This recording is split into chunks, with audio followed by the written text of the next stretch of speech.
Mbote bandeko balandi ya Congo sur cette télévision. Bino tout bolanda kabiso sur décodeur CPLA TV, canal 130, CSTV, Congo sur cette télévision. Merci na bino tout bolanda kabiso sur YouTube, Maître Dona Congo sur cette télévision. Et pourquoi pas na bolanda kabiso sur www.congo sur cette TV. Yambo penza ya bobandi lisolo ya biso na bino nde tozalaka toujours toyokana to solaka na bino na pesi bino nyonso pe na tombeli bino botali bolamu émission on a kosala lelo. Je pense bande ko mingi ba mituni me mettre na olobaka souté bana kisasa ba bi me mettre na garder silence boye est-ce que so lia ki na kinga kati toté donc ezali absence tantôt ba occupation mususu esala ke moi bobungi mukeza la me mettre dona zali mettre dona kina kinga kati te pa okendaka te akendaka un jour pour atonga ndako nemo kuna tonga télévision kuna mukolo Congo ekozala libre to kimisi ba kinga kati pe ba kokima na ngolu ya Nzambe n'espoir tozana ngo. Je crois que la biso mboka wana. Alors, merci beaucoup. On a profité de l'occasion yambo ya kobanda émission 3 semaines après absence na kati ya mboka Belgique. Boyebi musala ebenga kabiso. À part que le mboka Congo, toza pe na ro to saka na Congo sur ça pour filmer ba fête, pour filmer événement, pour toza télévision, toza la journalisme. Yango wana to touchaka na nyonso ndena lobaki na bino mbalele kaki ngai Maître Dona naza journaliste na saka télévision na biso. Toko tikalaka jamais ko bandaka ka banda to bandi tongo tozo baka Congo Kabila dégage te tozana bapa ya batala kabiso tozana bato bazana posa ya ba information ndenge na ndenge yangwana diversité wana yango esala ke télévision e fonctionner yango bomona kaleka mususu bato mususu bakama mettre na ndenge na tiki biso makambo ba bale mettre ndenge na ndenge sa biso bote Congo sur sa télévision donc yangwana faut tout le cap information partout tozana posa to koma pour peuple ayeba. Alors lisolo ngana bino lelo je crois tokosola makambo peut-être mibale to misato ya liboso toyebi ndenge mboka na biso tambola na yebi te so na kobenga ba mindele to ba to lopoto ba bengi inconscience et lati biso et même na place ya foi spirituelle donc bonzambe e bungi to komi ba inconscient to banda na bato bazana muto mboka o ba mbengi peut-être aussi bana mboka tina se to éviter ko kende est-ce que Satan donc moi les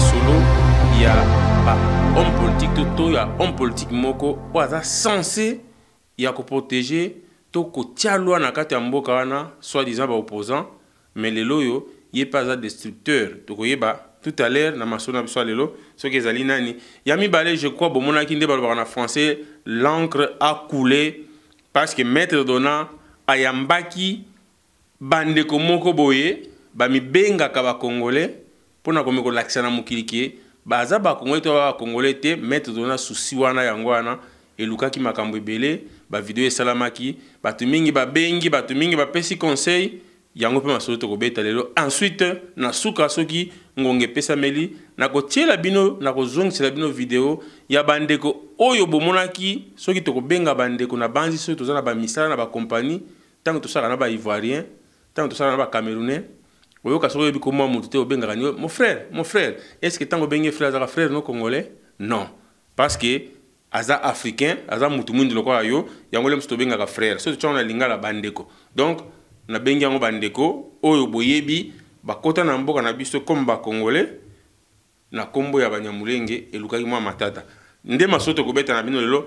Alors yambo penza na banda yango na ko remercier beaucoup plus bandeko oyo bayambaki ngai na mboka ya États-Unis ko banda nanu na Hollywood oyo na kendaki pope message ya Congo eleka bato batalaki video bamonaki drapeau ya Congo etemaki na Hollywood bato bataki video bamonaki ndeko mwasi aleki place ba star balekaka et non pas azalaki star mais azalaki po apesa message ya Congo pe Maître Dona alekisi yango boyebi pourquoi alekaki wana te. C'est ça souci à Maître Dona pona ni ba place ya bongo drapeau ya Congo emonana te message pona Congo eleka te même ezalaki makambo ya ba acteur ba comédien banani donc na telemisaki bendele ya Congo na kati ya Hollywood et grâce ya ndeko na biso mwasi ambassadrice ya mwasi oyo asalaki ke Maître Dona azwa badge ya kokoma na Hollywood ambassadrice ya ba congolais na Hollywood leki na biso lipasa na kombo ya Soleil Diva Soleil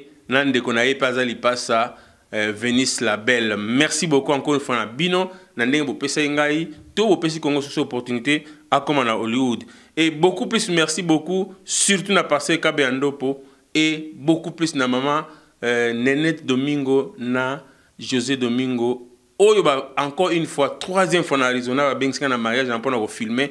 Je pense beaucoup mon abilili et ko leka leka wana na mopanzi na biso makambo na mino tuna tangeli bino awa nazo remercier bango vraiment grâce na bango nde na nyati lisusu pour la troisième fois Arizona pe na kozonga lisusu pour na mariage bato mususu nyonso zali kaka pona koyeba mosala soki yo pe olingo yo ko la caméra baba na kobenga yo pe osola malamu na bato pourquoi pas na pekisio te mais kozala moté ma bête. Alors merci beaucoup na bango merci beaucoup na bana Arizona tout boyambaki ngai merci beaucoup na ba winner mama Sylvie Ngubi Sœur Nabiso, Julie Mizidi ngabenga wifi so kilo na koma okota mboka wana c'est grâce à Julie Mizidi wifi en tout cas merci beaucoup et merci beaucoup na Joyce je pense na mariage de okuta na début année oyo yebisa papa bongisaka ka enveloppe malam pour la mettre dona mbote na place boali mbote na jolie grâce la belle merci beaucoup binon sonde boyambaki ngai na bosanité Rebecca na bosanité Winners na bosanité bref bino bozé belé moyen na tanga bino soyate na bosanité oh mon major papa Denis na maman Fifi merci beaucoup na bino nyonso et pourquoi pas na pasteur Guy na mwasi na ye.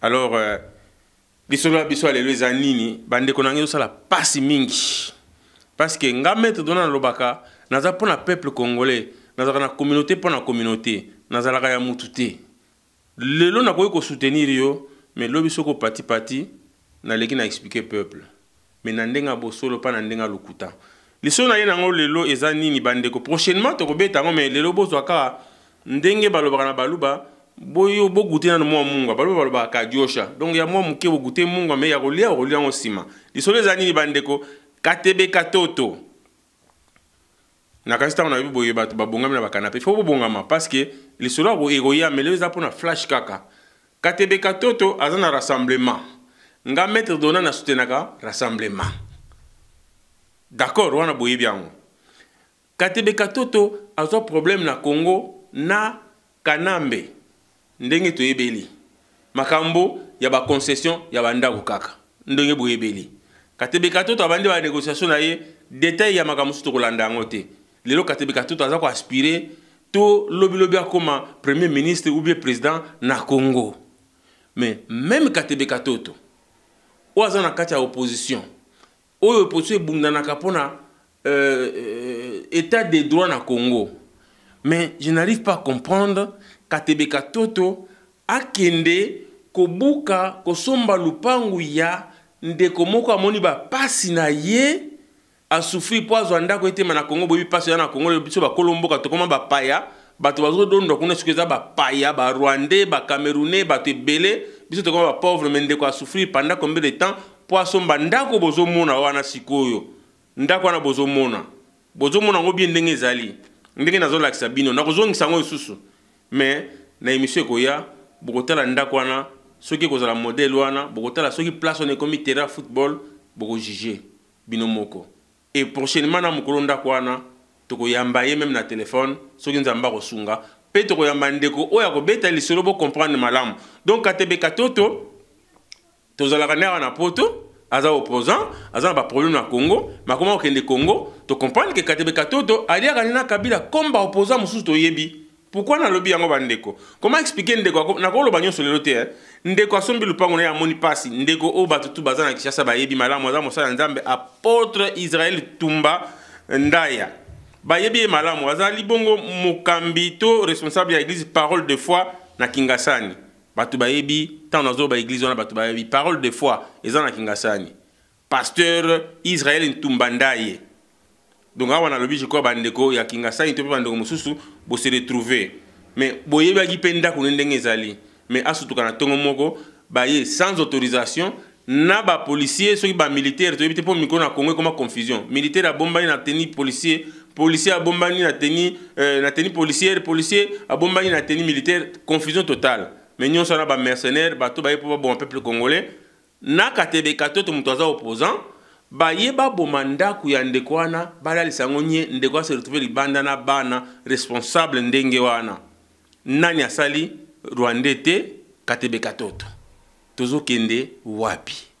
Alors bandeko na koloba mingi te, je pense que prochainement bozo émission mobimba na ba preuve pour to lobaka pamba te soki to bandi ko dénoncer, c'est-à-dire preuve ezali prochainement bokomona na ba mikanda na adresse na comment makambo ya ko se passer. Maintenant je me pose la question de savoir Katebe Katoto opposant dossier na Kabila négociation na no silité na ibinde basala ba arrangement te, mais Katebe Katoto akomo okende ko buka lupango abatu accompagné na ba militaire. Comment expliquer cela? Sikoyo bino ba opposant bozo kosa banani. Katebe Katoto azan rassemblement est-ce que alongo to azali? Alors imagine boko pesa. Et puis mutona buki bongo baza ni na autorisation à tribunal, baza même pas na eloko mozo la saké basombi ndako wana mais mukolo ndako mukolo pango azana mikanda nyonso auto ko la bino prochainement. Alors tozo kende api. Na koloba mingi te je crois prochainement bande ko ngai to kolanda vraiment à la lettre po to kozona mukolo ndako na binde ko na biso Israël Tumba a ko expliquer biso même na téléphone so possibilité monani. Donc ba expliquer biso comment mboka mobimba ezana désordre wana. Supposons Katebe Katoto a congolais parce que aza rwandais te botoyo kaka o batu balobaka mais to tchana no congolais. Est-ce que aza rwandais ce que mutasa eloko wana? Pour d'interrogation.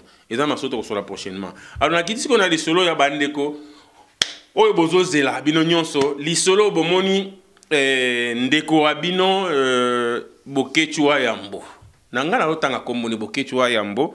Asali vidéo ndenge bo mesana ko yeba ye parce que nayebi ke ndeko Bokechu batu mingi Bokechu ya peut-être 2008 2009 eza Bokechu ya lelote. Hein, eza Bokechu ya lelote. Je pense bandeko mingi balandaka Bokechu bomoni soki ndeko Bokechu ya lobi ala ba vu ebele yango ba journaliste ba koma ko landa ye pe po bazo ba vu. Mais babosani ke tozana posa message à Congo ya solo ya vérité. Et batu mingi ba wala ndeko Bokechu mingi ba koma benga nga soki na sala émission na Bokechu te a me dona miko to segina no te zona Bokechu ka sexa biso afinga nanu. Vous imaginez le niveau ba comme ici combat Bokechu. Donc pour na Bokechu oya lo ba ki makambo to sala théâtre te mais aye ba ki sala kande théâtre. Parce que Bokechu ali bosona siko c'est pas la même chose.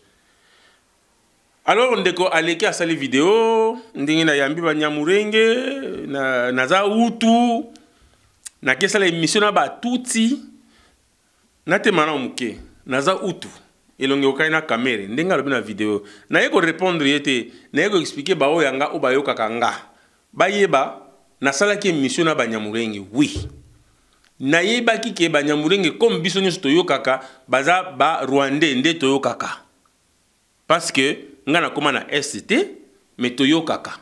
Mais est-ce que ngai le quoi na chance possibilité ya kozala na outil ya communication? Est-ce que funa tika juna domaine ya nayokaki to funa kendepe na vérification? Je pense que vous comprenez ngai. Bokechu est allé trop loin. Bokechu ayakawa bakundi papa Tshisekedi alobi ebele manka ba respect ko finga batutu babwaka kiye. Eza la côté bata papa Ngwanda, eza la côté bata papa Tshisekedi, batutu babwaka kiye. Mais j'ai fait un effort. Na bia zande ko congolais tozaka na posa na ye. C'est pas parce que ayembela ka batu, c'est pas parce que ya lingi Congo ko leka batu nyonso, non Bokechu lingi Congo ko leka batu nyonso te. Non plus ngayo po linga Congo ko leka ngate. Et avec tout ce que j'ai fait dans Ndeko Bokechu, na benga Ndeko Bokechu po za Rwandais te. Avec tout ce que j'ai fait dans Ndeko Bokechu pour na zongi sa ye batu mususu balinga ye poti lelo batu mususu balinga ka ete. Soki batu batala ka ye su pour na weka message à Congo te ba komota ba théâtre ya salaka. Lelo ta on a vu Ndeko Bokechu, je pense que soki batu bo remarquer na ba vidéo ngasa Ndeko Bokechu ko finga ne ekitaki. Azayi ko loba o ya ko loba me ko finga ya mabe aza ko loba liboso. Azayi ko loba ngo mingi te pananga bien que ba mike za roya. Mais les loyo nazati sekidis nazolo bayango c'est pas bato balobaka ote mais yo je n'ai pas sa position. Quelle position bolinga pesa te? Nazo ba vérité ngana bomba kate. Mais ba sekidis musu balinga nga su te pona nini muto afinga ka président akunda ye afinga Félix afinga bato nyonso na kenda kopesa micro. na kansaka za ndeko. Je pense que bandeko tango bazalaka soki amoni ndeko asali mabe akobenga ye po atuna question et non pe apese instruction aganga aloba. Na sali vidéo bandeko nanga so bokozana temps na kotia vidéo na kati ya émission na zoloba na bino na koloba muke kaka na koloba mingi te. Bokecho aleki alobi makambo ibele. Est-ce que longi nanga kana ka kamere. Na yebi keza ba théâtre asala po bato baseka balandaka ye. Bato mso komolo ba ke bokecho longola biso stress. Oli alongola bango souci à Congo mais comme alongola bango stress ya ba facture ya makambo ya poto. C'est grave alors que azaki sensa pe sa message à solo. C'est vrai pour web ça que bokecho a pesa un message à solo oui, a pesa un message à solo, azaro pesa un message à solo, a pesa un message à solo, mais si ma message à solo, qu'est-ce qui est caché derrière? Ngai bandeko na yambaki banyamulenge na yebaki comme bino nyonso ke banyamulenge baza ba rwandais. Mais mboka on a komi banyamulenge ba futelanga tikete na yebaki banyamulenge te ki a parti à Belgique. Mais est-ce que bozo mona te que séjour na nganyo na kendaka na États-Unis makamuna kena kosala internet eza polele pona mutu nyonso na tiaka yango bomona kango. Bokechu wana na betela ekop poto ke na États-Unis. So ezali makama bracelet te mbele na mois de juillet to moni bokechu amoni États-Unis pona kombo nanga. Alinga ko basu ke eza ba tuti nde ba bengisa ke alinga kende kosala ni. Ngo ngana kansaki ndeko.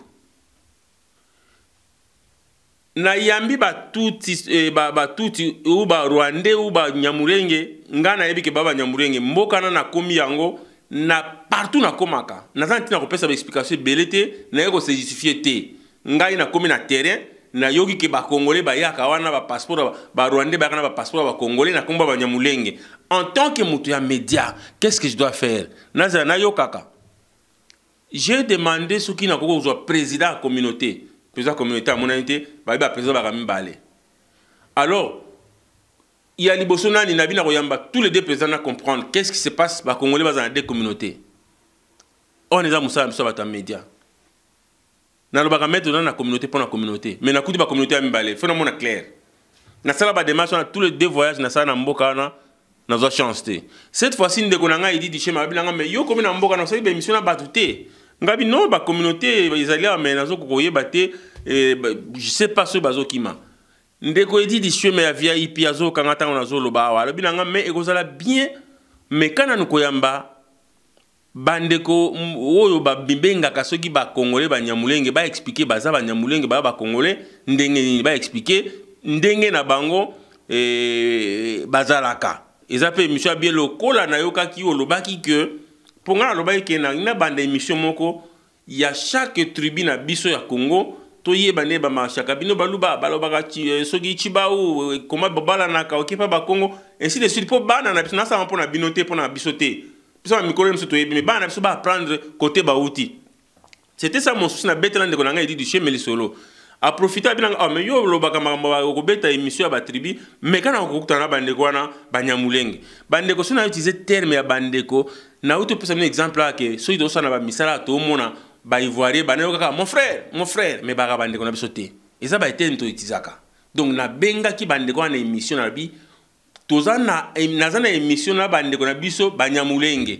Mais vous imaginez, dans une émission à battre, nous avons yoka makambu na bango. Si vous avez bango que dans une émission à Rwandais, vous imaginez bande konanga. Na sali émission na biki na zana bande kona so nyamulenge. C'est tout à fait normal dans une émission. Et ça le ko lozo ça Martin Fayulu, que Martin Fayulu bino bozo que na parlement, que na parlement na Kabila robeta discours kuna, tellement le cola micro lobane Kabila, Zoé, Jeannette, Bob Manasal boza ba Rwandais na Rubero. Vous imaginez? Botindi Fayulu alo babona parlement. Et puis vous trouvez ça normal. Mais ngaza journaliste comment na réussir ko yeba makambo bandeko na ba nango. Na sala émission na koloba mingité émission na otela bina on a suka émission. Bolanda pourquoi na benga ki bango bandeko na biso? Il faut to ka makambo lobaki. Mais boyo ka ba question. Na mona ta place bozolo be boketo les gars le belité ke oui otuna ki bango bien ba uti wapi ba ba langue nini te. Akefanda na ba Rwandais.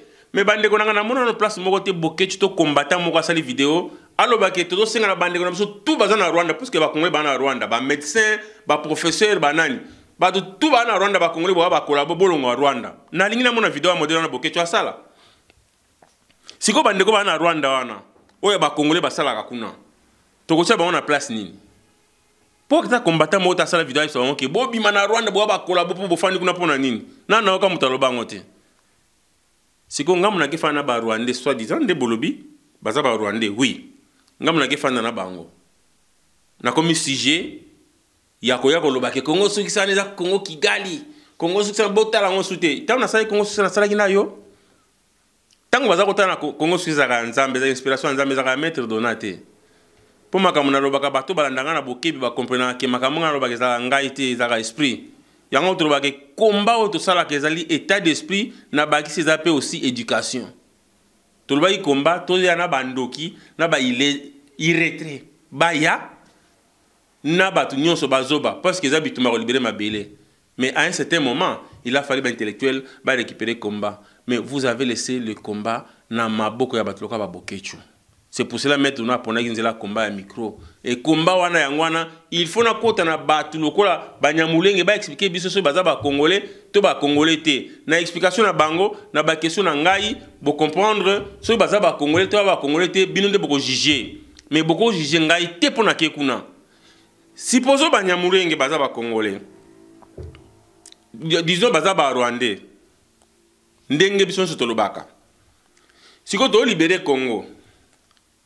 Donc pour na biso to yeba ke batwana bazabo il faut to za so Congo ebongi ndeto bandisi ko musala ya ko pona banani te média face à musala dès maintenant na sala émission na banyamurenge na poser ba question ba se présenter boyoki façon na bango ya koloba boyoki swahili binyukuna boyoki kinyarwanda ou kinyamurenge bino bato boyebi yango boyoki yango j'ai fait mon travail. Pour Nangai, je me suis dit, Nazana Kata Banyamurenge, Balobi Baza ba Congolais, na rosana bango émission, Batuba Mona, Bayoka Bango Po, Bayoka Kabangote, j'ai posé mes questions, Moutumoka Salangona Nte.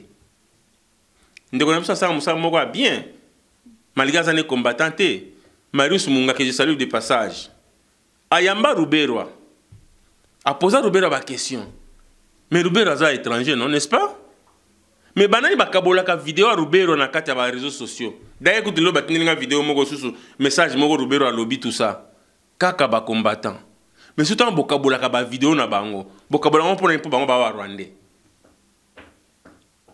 Donc il a fallu mutu musa pamba ça la vidéo na Rwandais, wana ina problème te bino bokaboli. Mais o aza combattant, aluka comprendre pour ala kisabino mokili. Qu'est-ce qui se passe baza banani? Bobaniko lapider. Ndeko bokechu cha ordre na combat na yo. Ndeko bokechu ba vidéo na yo ezalaka susu te ya ko sensibiliser ba seulement. Mais comment oyo ba ndeko ba terre balobaka ba vidéo ndeko bokechu e comment nango ba bengana ba terme ba dienda so ba dienda je m'excuse terme moi na soki nini. Ndeko bokechu ngana so na ba Rwandais ndenge yo lobi. Mais na tina YouTube batu bamoni. Mais yo tango sola kana ba opposant, oyaka na ba vidéo sur na solina Bertrand Wanga, na yebise fake ba Kongo neza ya binote. Mais tango sola kana Kanyama. Est-ce que sola kana vidéo biso solina Kanyama? Alors que Kanyama mto aboma pe na Congo parce que ba Rwanda ne ba aboma na Congo te bazo utiliser ba Congolais. Tango sola kana Kanyama. Est-ce que sola kana vidéo lobi ko solina Kanyama?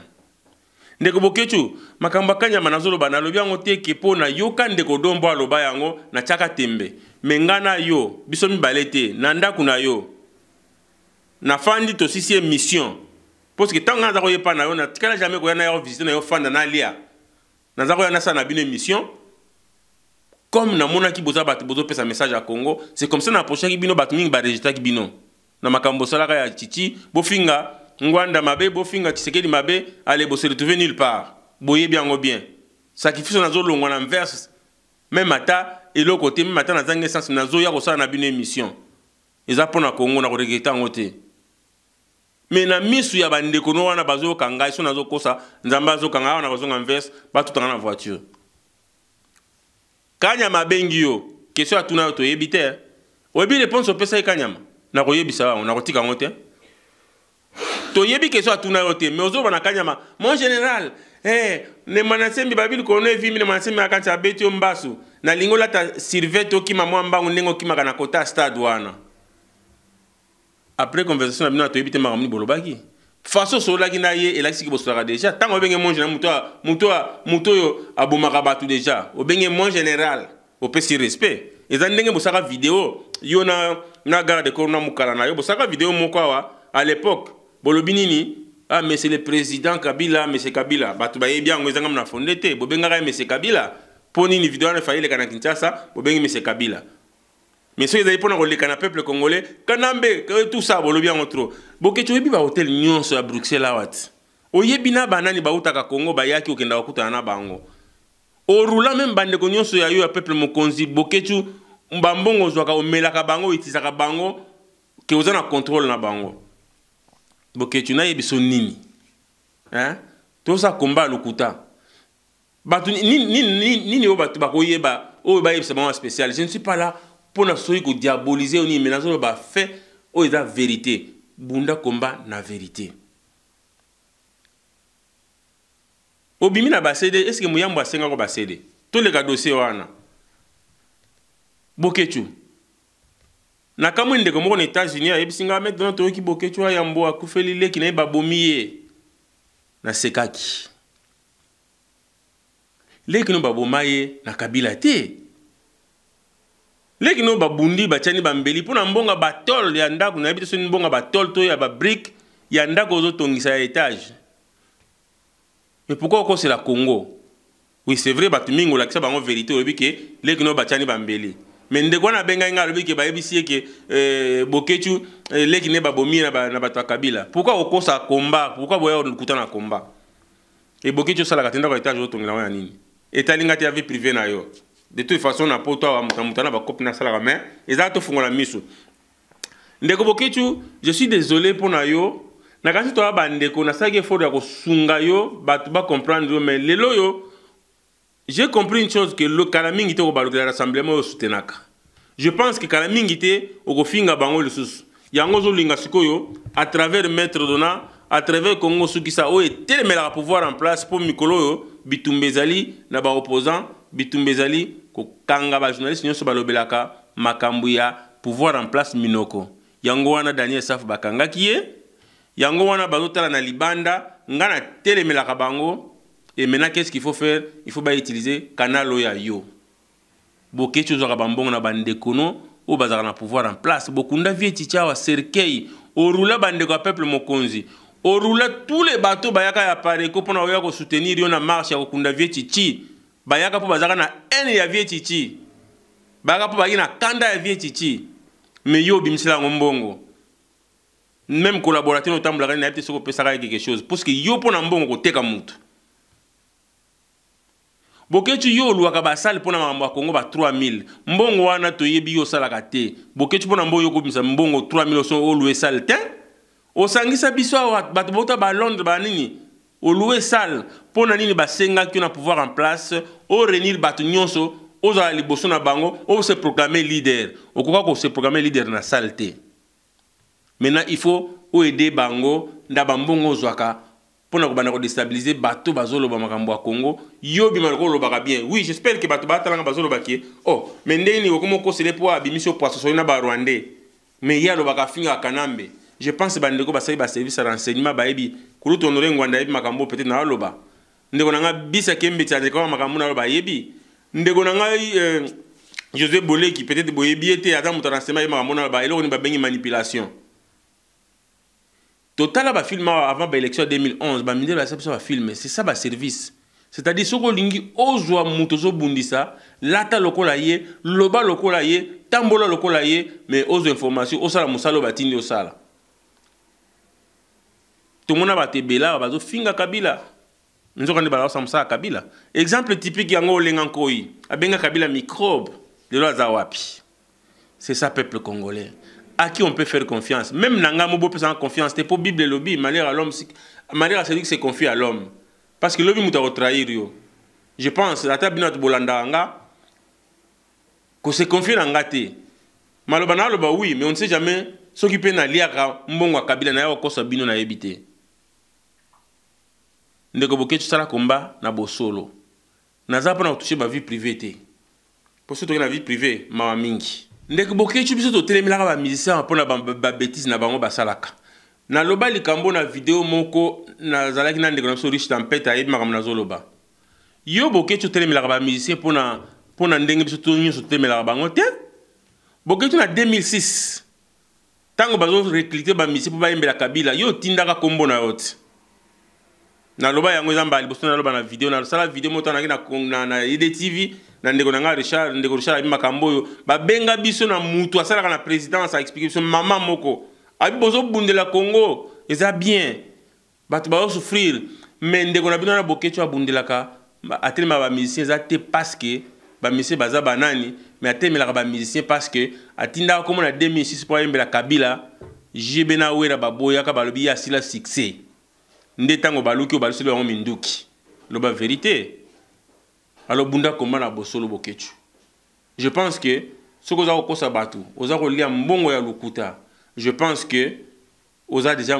d'ailleurs oza modi ndengo za wana oza moni mwana balakisa musapi na ba mikolo je pense akenda ka liboso te na yebi vi na yote na nzambe na yote na yebi ko koleko sala vidéo comme théâtre mais na kotikaka jamais kozonga pona réagir so pour comme distraction boya yango bo luka bo sala o comment o lali so babili kamu na kosala lo vidéo yo benga o lobina na longo la vidéo o benga po gangela ngo ebisanga ke na kolongo yo ke yamba batuti longo la vidéo wana yo ko pesa ba instruction te longo la vidéo na zozong sa vidéo bandeko batala na benga ki batona bandeko na émission na koloba na bango te ke bo ba rwandais hein je pense boyebi malamu to lobaka nini pona kangali pungu bo pesa réponse alors boyebi sangai lelo Bokecho atelema pona bi bandeko mais siko bandeko bana Rwanda siko baza ba médecin baza banani Bokecho la vidéo yebisa ba kolabo ba bima na Rwanda tinde siko Martin Fayulu akindi na parlement yebisa ba Kabila na Zoé na banani bo bima na salle bandeko komba oyo nga na salaka eza komba moko na binote na pusana yepemi na bino pona pesa no micro bo sensibiliser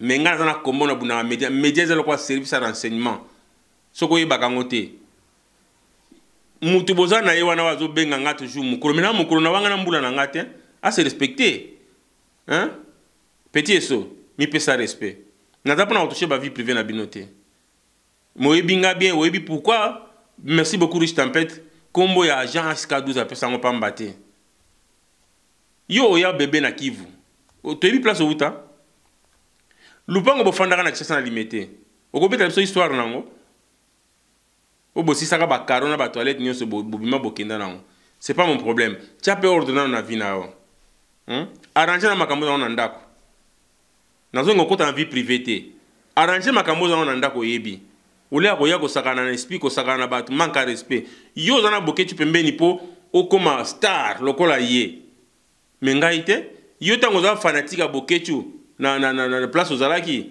nga na zai producteur à Bokecho na Bruno Bula l'ami de France que je salue de passage autant na Bokecho ali mbongo yo pozo baté ata olipo lia mukeme o ya lia kezaki belé asa ela ka yo po ayebi ke oza fanatique na ye malanda ngombe pesa nga respect ki 50 ans na boya kate na mukolo na sina biso na mona muke mais botika ko lia ba mbongo sima bato botika ko tambola ka pa pasteur Bokecho benga akanyama pourquoi lo bakati na zongeli yango e bandeko bayebi ezate pona ko toucher bandeko na ba pasteur mapasa ba limbisa ngai na za contre bango te nani la chama be ya bandeko bazoya soit disant balobeli ya Congo bakena kosenga bambo kunati bakenda kuna na ba mapasa bakomo pesa ba mbote na ba vidéo ba mapasa passer mapasa mais ba passer mapasa relation ni bana na ba kanyama bandeko bayebi bango bayebi relation ni bana na kanyama na ko lobango te pourquoi bango bazo boka bango na ba vidéo bandeko Bokecho makambo ebimi église moko boyo sala boye ba vidéo sami to ko sala boye Bokecho ke ndaka pembeni na ba église so ba passer balo ba bimisa secret na bino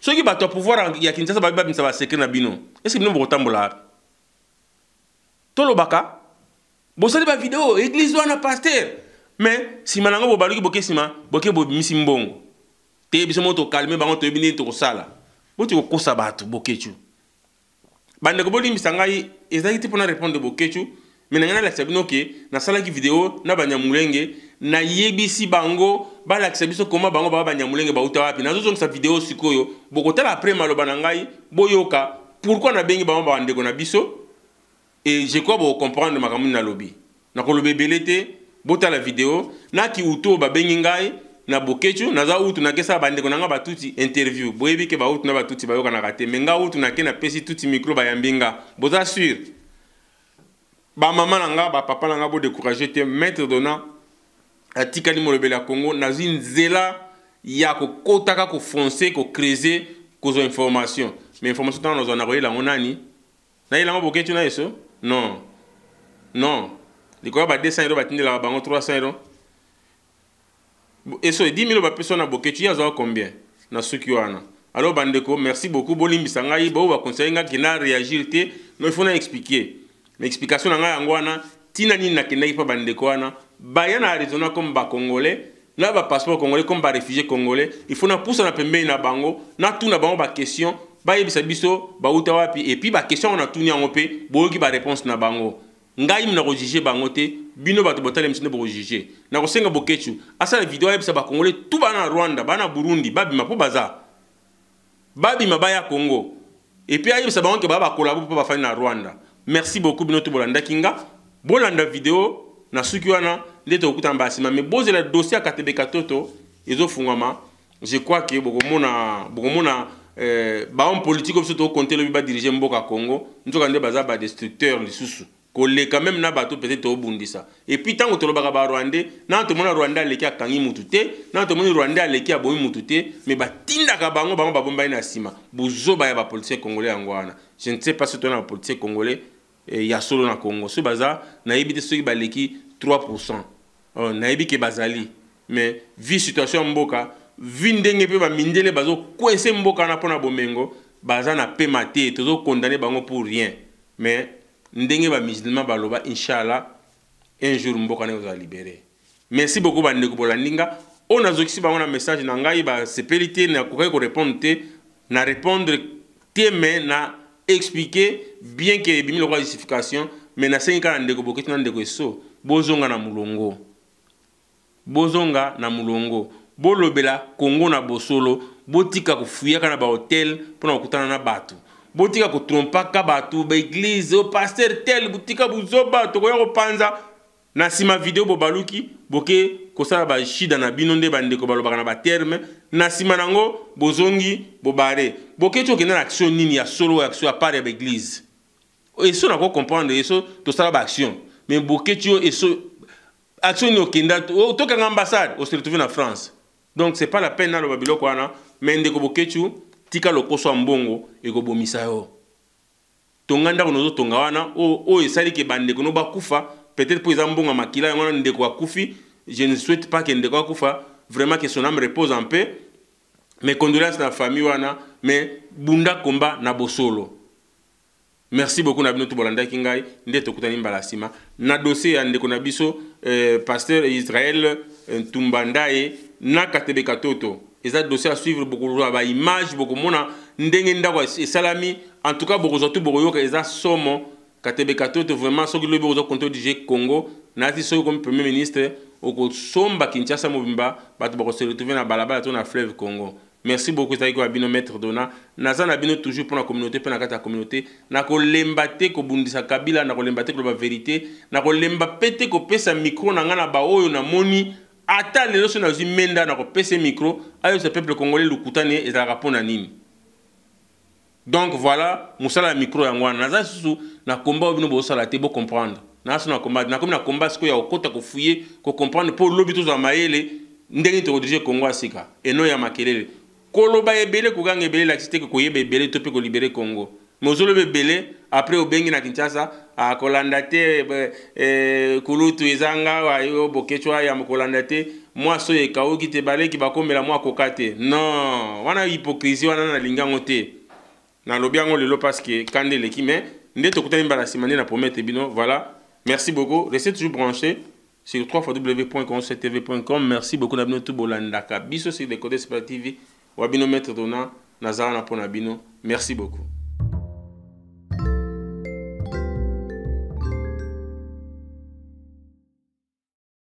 Voilà, bonjour, très chers amis téléspectateurs de CSTV Congo sur cette télévision. Vous tous qui nous suivez de partout, surtout vous tous qui nous suivez sur Décoder Spela TV, canal 130 Congo sur cette télévision. Maître Dona, comme je vous ai toujours dit, dans la communauté pour la communauté. Et toujours en mode 001, je suis ici, comme vous le savez, à Arizona, plus précisément à Phoenix. Partout où je passe, j'ai envie de rencontrer la communauté, j'ai envie de parler avec les Congolais et parfois aussi des Africains, pourquoi pas.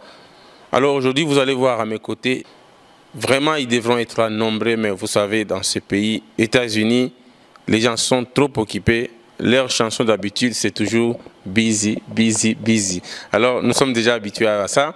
Et pourquoi nous sommes avec ces amis aujourd'hui? C'est pour parler du Congo. Nous sommes tous Congolais. Comme j'ai toujours dit, le Congo est comme une Bible. La Bible, comme nous avons des pasteurs ici, il y a trop de chapitres et de versets. C'est la même chose avec le Congo. On ne peut pas en finir en un jour. Et vous vous êtes posé des questions. La question de savoir, c'est avec qui encore? Je suis avec nos frères congolais que vous connaissez tous, qu'on appelle Banyamulenge, on appelle Bakongo, on appelle Baluba, Baswahili. Cette histoire de Banyamulenge, très chers amis, ça a coulé de l'encre. Les gens en parlent de gauche à droite, mais Maître Donald dans les soucis d'informer, pas c'est notre souci, d'informer aussi. J'avais voulu rencontrer cette communauté Banyamulenge ici à Phoenix. Alors avec eux, nous allons essayer un peu de parler, qui nous explique un peu Banyamulenge, pourquoi les gens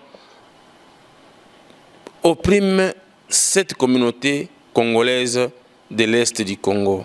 Je vais essayer un peu parler avec eux, qui nous expliquent un peu les Banyamulenge. C'est quoi?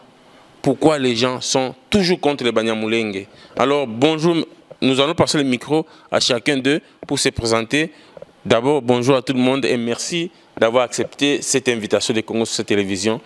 Et à ma droite, je suis avec M. Mukiza, que je connais très bien. Bonjour M. Mukiza. Bonjour Monsieur Maître Donald.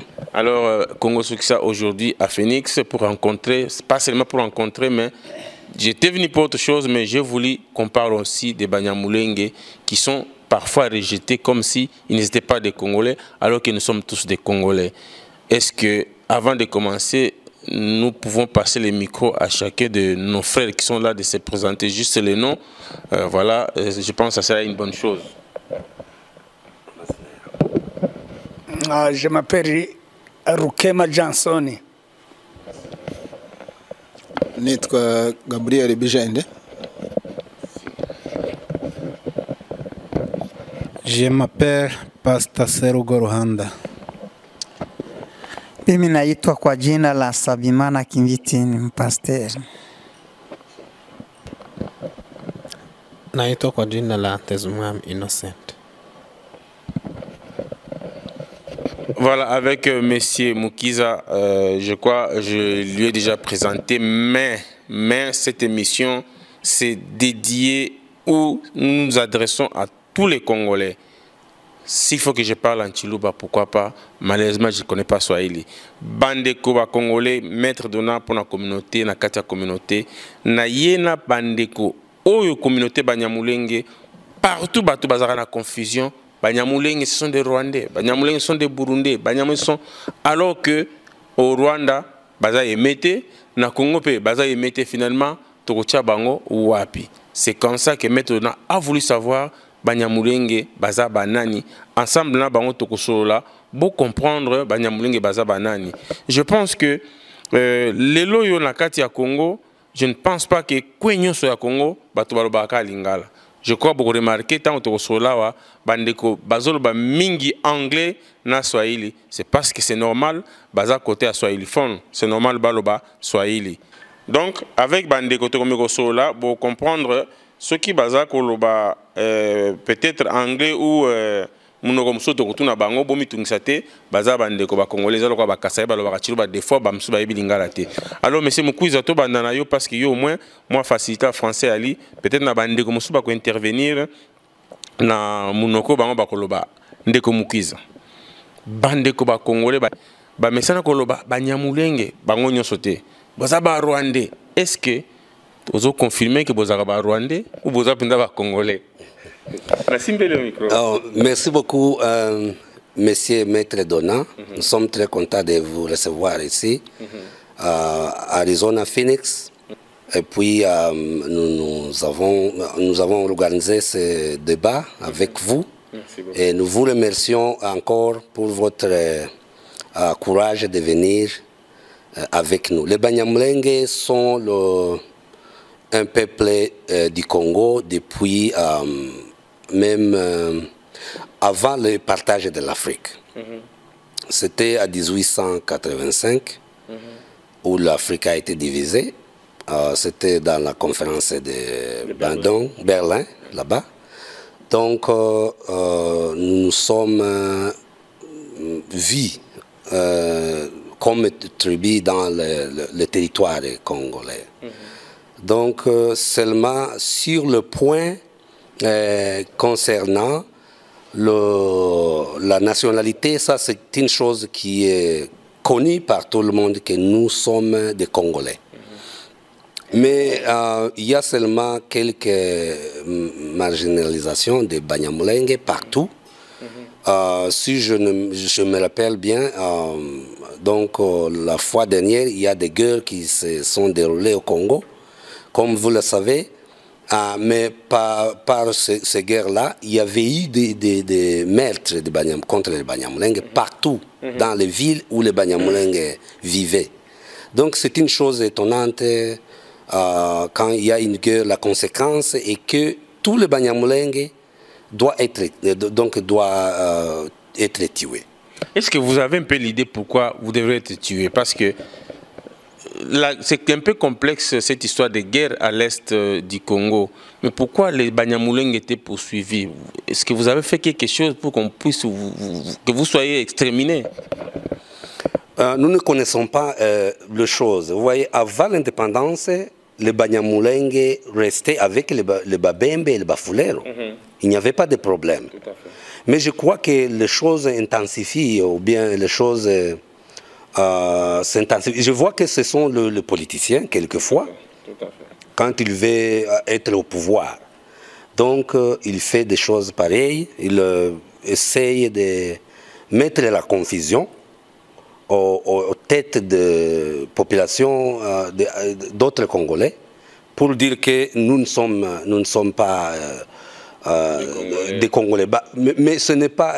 Donc, quand on vient au point de notre gens que nous vivons ensemble, les Babembe, comme je viens de le dire, les Bashi et tout consort, donc, ils nous acceptent. Mais il y a des gens parmi notre gouvernement, les gens qui viennent pour les intérêts personnels, ils mettent des conflits dans les têtes des gens. Voilà, merci beaucoup. Je crois que vous avez bien suivi notre frère Mukwiza. Parfois, les gens se posent des questions. Banyamulenge, ce sont des Rwandais, tout ça, mais vous imaginez un peu la guerre à l'Est.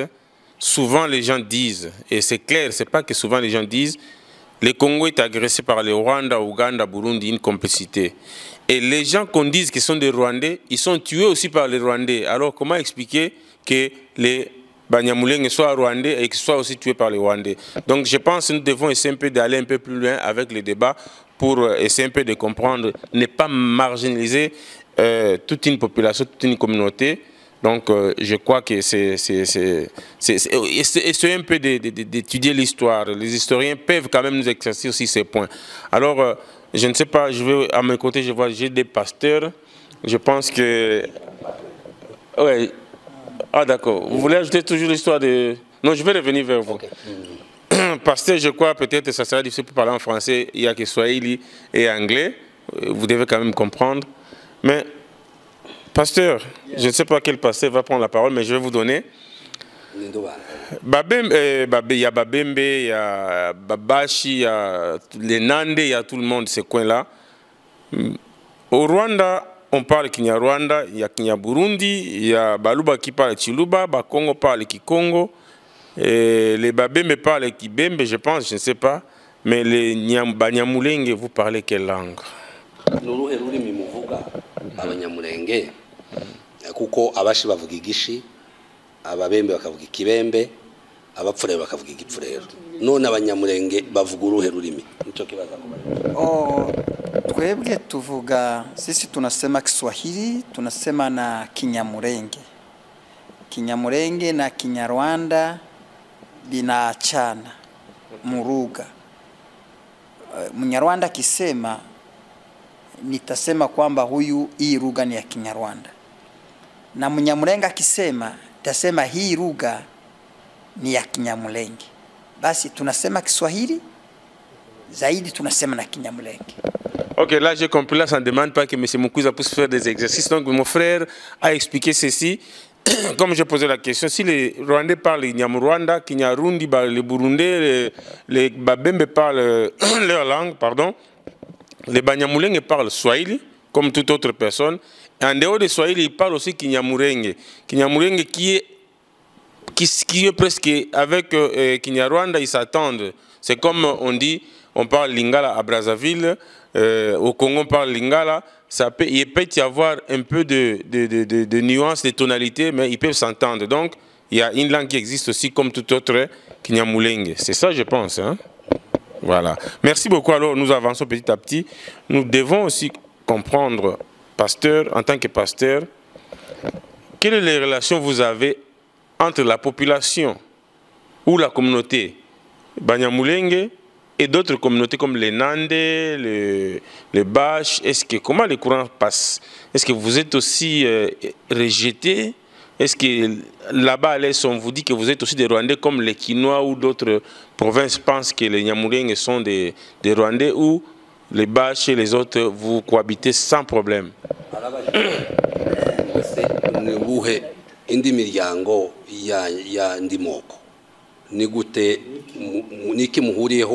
cyangwa ni gute babita mumeranye gute nabo? Ntako tumeranye neza, nubwo hoba ibibazo gusa bituruka n'ibyenda ku butegetsi, ariko abaturanyi nk'abapfurero ndetse n'ababembe n'abandi twaturanye n'abatabwa n'abaruba n'abagasayi, nta kibazo, n'abantu twaturanye neza. Rero gusa ibibazo gusa biturutse mu nzego zo hejuru za leta za guverinoma bikinjira muri population, n'ibyenda bakaduhinduka bakatwita Abanyarwanda. Ariko ubusanzwe guturana kw'abantu twari umuntu umwe, twagenderanaga, twasangiraga, twarara hamwe, twafatikanya mu bibazo ibyo ari byo byose. Nta bibazo za population duturanye ntabyo twagiranaga, usibye gusa ikibazo n'ibyenda giturutse hejuru muri guverinoma, nicyo kiza kikaja mu abaturage nabo bakabyumva kuko bivuye mu butegetsi, bakaduhindukirana bakavuga ati mwebwe ntabwo muri abakongomane, biturutse muri politiki. Ariko ubundi generation population yose ya Congo turumwenda busabane n'ubumwe n'ubisanzwe. Donc il vient de dire que nous, avant, nous étions une personne. Donc on parlait avec donc on était ensemble, ouais. Il n'y avait pas de problème. Mais pour le moment, je crois que ce sont des politiciens, quelque chose qui vient de haut là-bas. Donc ils veulent, par ses intérêts personnels, ils veulent nous séparer. Mais avant, on était ensemble, on collaborait. Donc l'harmonie était très bien. Tout à fait. Merci beaucoup. Je crois que nos téléspectateurs qui nous suivent, ils ont intérêt à suivre cette émission jusqu'à la fin, parce qu'il y a des surprises dans cette émission. Et notre souci d'informer, ça c'est le souci des médias. Il faut aller à la source pour essayer un peu de soutirer, d'avoir de vraies informations, et non de rester sur ton canapé à raconter ce qu'on vous dit alors que vous n'avez pas des informations sûres. C'est pour cela que je suis venu dans la communauté Banyamulenge, nos frères Banyamulenge, pour savoir au juste qu'est-ce qui se passe avec d'autres communautés. Donc ça, c'est le souci des maîtres donnants. Donc je suis avec mes frères congolais Banyamulenge, que nous allons essayer un peu de décortiquer des questions que vous vous posez tout le temps. Ils doivent nous répondre maintenant. Alors je peux passer au papa qui est à côté, qui nous dise un peu... c'est vrai que tous les pays frontaliers, Angola avec Congo, Congo-Brazzaville avec Congo, RDC, Centrafrique, il y a des mariages qui se font de l'autre côté avec... donc ça, on ne peut pas empêcher. Il y a des Congolais qui se marient avec des Centrafricains. Et donc ces gens-là, on ne peut pas les refuser. d'être congolais ou d'être centrafricain. Mais maintenant, le cas maintenant de Banyamulenge, vous êtes aussi peut-être, il y a aussi des relations entre Rwanda, Burundi, Ouganda, tout ça. Mais est-ce que on peut dire que vous avez de bonnes relations avec des Hutus ou des Tutsis, qu'il y a des mariages entre Banyamulenge et Babembe, peu importe à l'est du pays. Et vous, le cas de Banyamulenge, vous entendez bien aussi avec les Hutus de l'autre côté ou des Tutsis, ou comment ça se passe là-bas? Araba jeje. Je peux tenir pour vous. Araba jeje ngwese urabona Kongo ifite ibindi bihugu bizungurutse. None avuga nka Angola, avuga na Congo Brazzaville, na République Centrafricaine nayo. Noneho aravuga ati se urabibona gute uko bashakana bagenda bashakana. Ati se Abanyamulenge bo babifashe gute mu buryo bwo gushakana kujanye no kuvuga wenda hakurya y'igihugu wenda mu Rwanda reka ngaruke muri Kongo nk'umubembe n'umunyamulenge bashakanye cyangwa se umupfu rero n'umunyamulenge cyangwa se umuhutu n'umunyamulenge ibintu bene ibyo yagiye asobanura urabyumva gute? Niko abajije. Njyewe ndamusubiza kuko abafurero bo tutura dushakanamo, furero tutura dushakanamo, ndetse n'ababembe niko ntushobora kuvuga. Tiyo niyo miryango twari duturanye niyo twazaga dushakanamo. Donc il vient de dire que nous vivons avec les Babembe et les Bafulero. Donc nous avons l'intermarriage.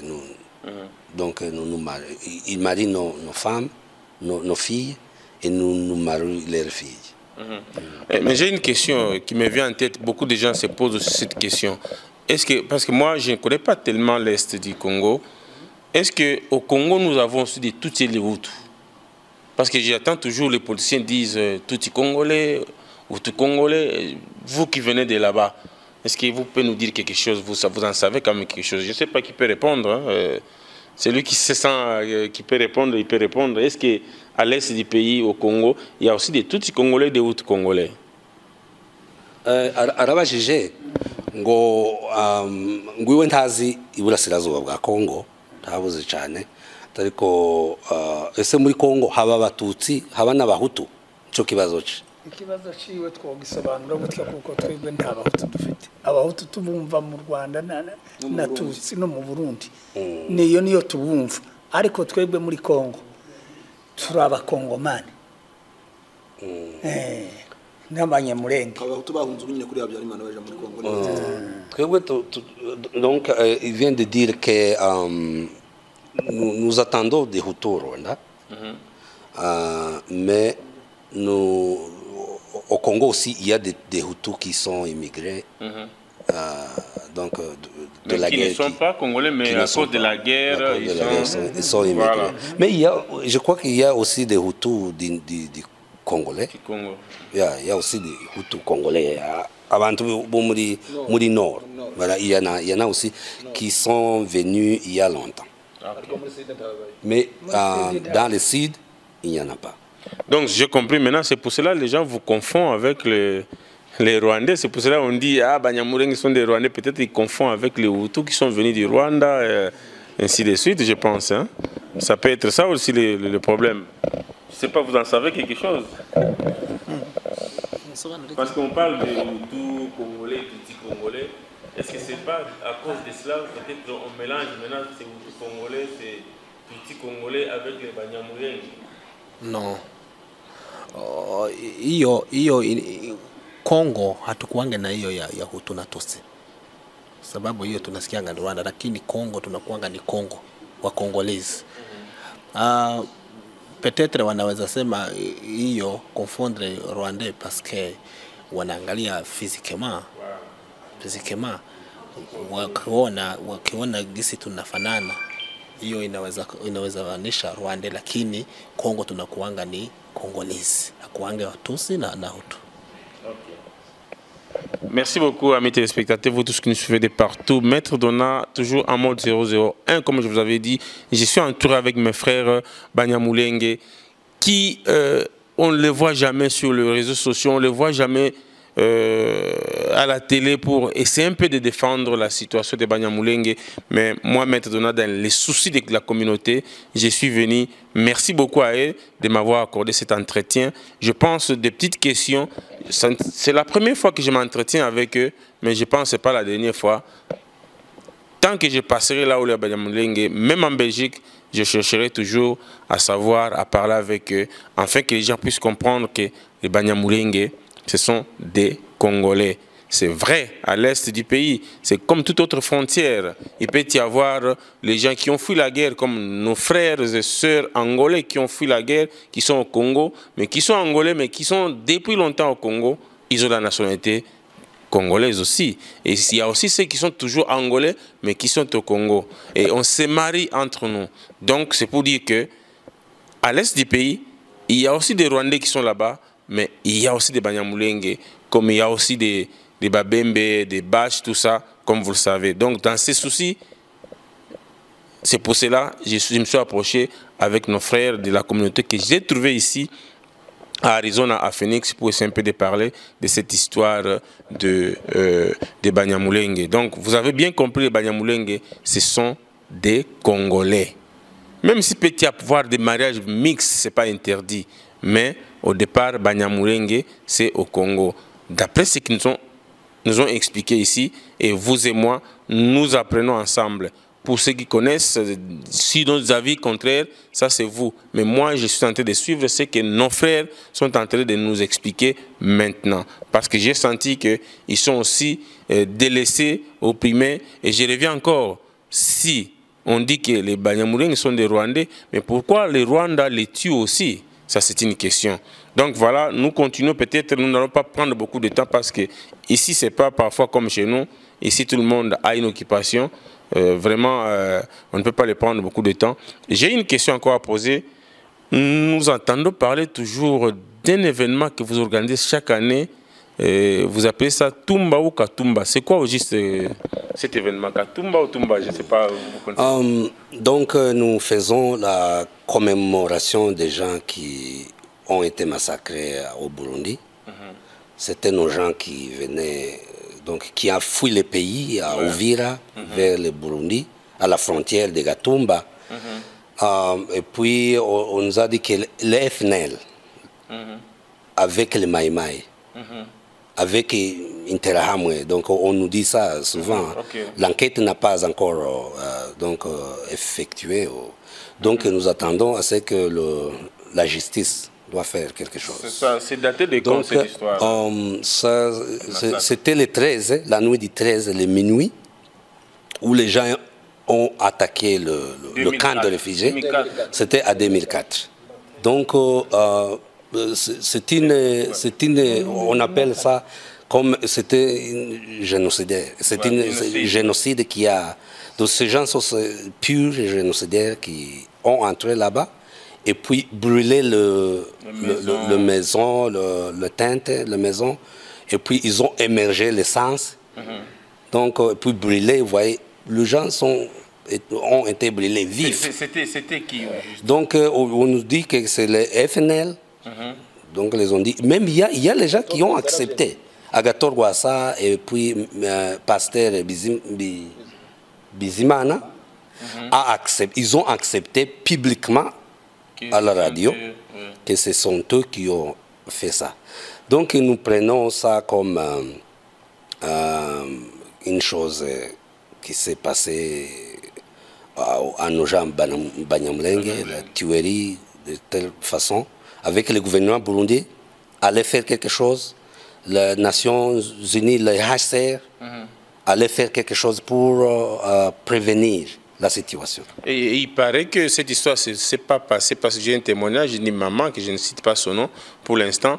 Il m'a dit aussi qu'ils étaient aussi, je crois, au Kasaï, mais à partir même du Kasaï, on a arrêté leur mari, ils ont été tués aussi en même temps. Donc, c'est-à-dire qu'on vous cherchait partout alors? Donc, partout dans les villes congolaises, au moment de guerre qui se sont déroulées au Congo, partout dans les villes, Kalemi, Moba, Kisangani, Kinshasa, les gens ont été brûlés publiquement, tués avec des machettes, des balles.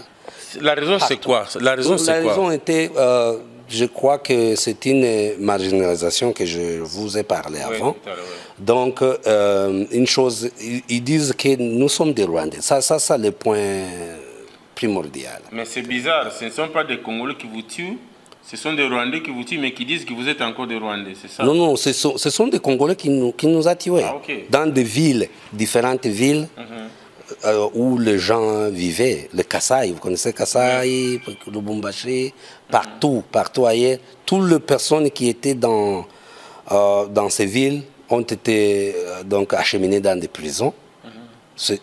Donc ils ont été tués au moment. Et s'il y a un message à lancer actuellement à tous ceux qui vous suivent pour ces massacres, est-ce que vous les pardonnez? Est-ce que vous pensez un jour vous venger? Est-ce que vous avez un message?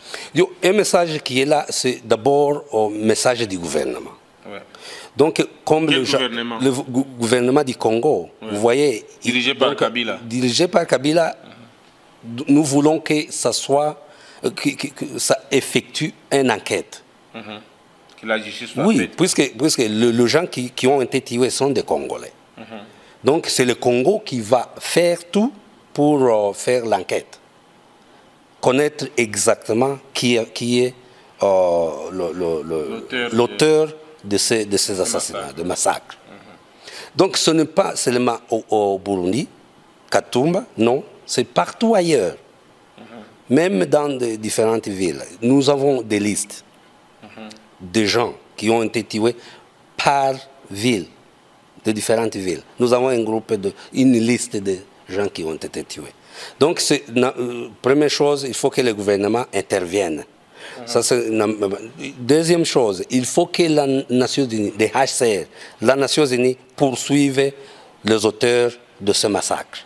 Voilà, c'est une chose vraiment importante, une chose très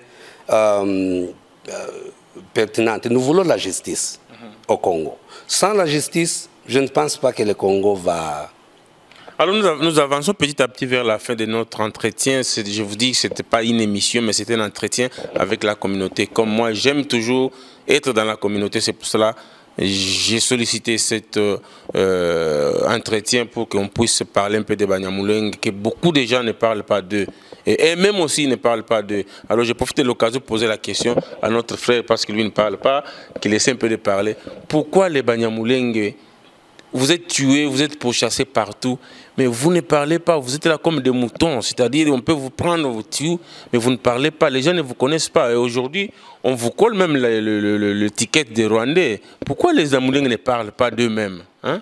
Arabajije kubereka abanyamulenge bataza bavuga ako karengane kose bahuye nabyo n'akarengane uratekereza ko ari iki bakabica nkabica intama twebwe kubivuga tukavuga mu bantu twebwe kubivuga ntaho tuvugira igihugu cyari gikuriye kutuvugira nicyo cyatwicaga Kongo yari kuriye kutuburana niyo yatiye ubwicanyi iteranya abaturage ikabwira ngo bica abaturage bica abandi baturage aho niho twari dufite ijwi guhera ku ubuyobozi butoya kugeza hejuru bukaba mu bwicanyi kandi nta handi boduheza nibo babikavaringa nibo babiheza uruhusha kandi nibo babimara taho twobitanga tudahanguwe na leta ya Kongo.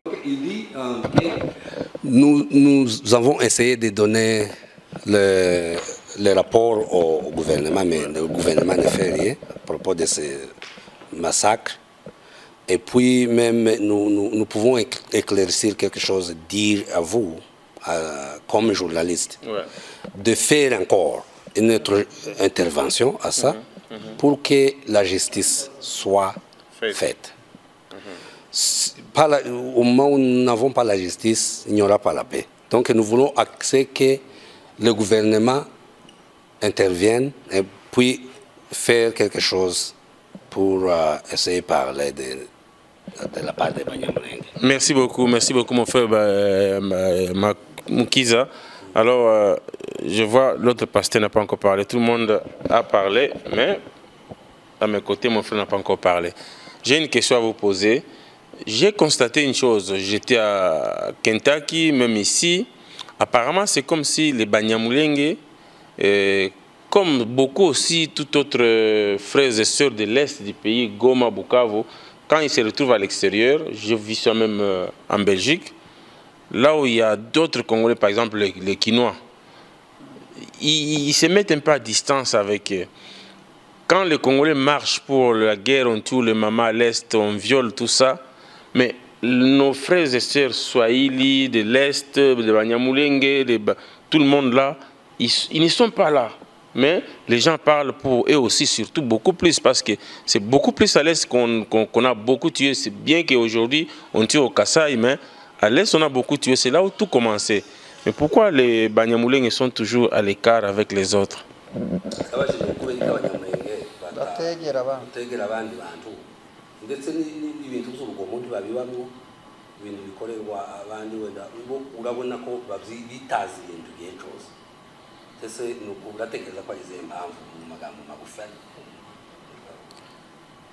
umwanya washize ariko ikibazo cacu ntitukizi natwe ubwacu kuko duhora duhohoterwa n'amoko yose kandi bakatwanga ntaco batuziza